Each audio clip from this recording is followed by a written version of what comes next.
सुंदर, अप्रतिम, मनमोहक सौभाग्य अलंकार मंगळसूत्र महोत्सव 100% जीएसटी फ्री. मयूर अलंकार, सराफ बाजार आणि गंगापूर रोड, नाशिक. ताज्या बातम्यांसाठी नाशिक न्यूजच्या YouTube चॅनलला सबस्क्राईब करा आणि बेल आयकॉनला प्रेस करा.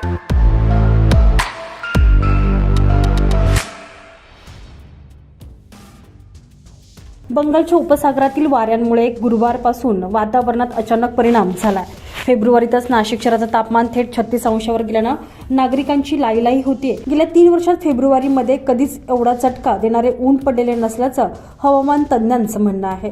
पुढील 2 दिवसात पारा 38 अंशांपर्यंत जाण्याचा अंदाजही व्यक्त करण्यात आलेला असून नाशिक नागपूरपेक्षा देखील जास्त तापले आहे.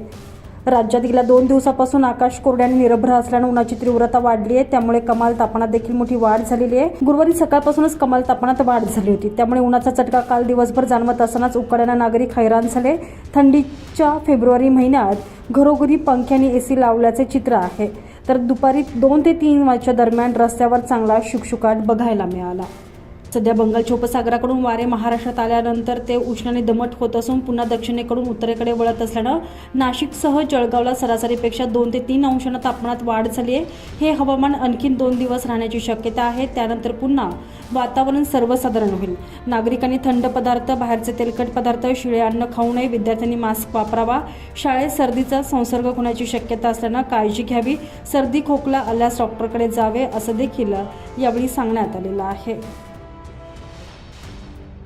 Bureau report, Nashik news, Nashik.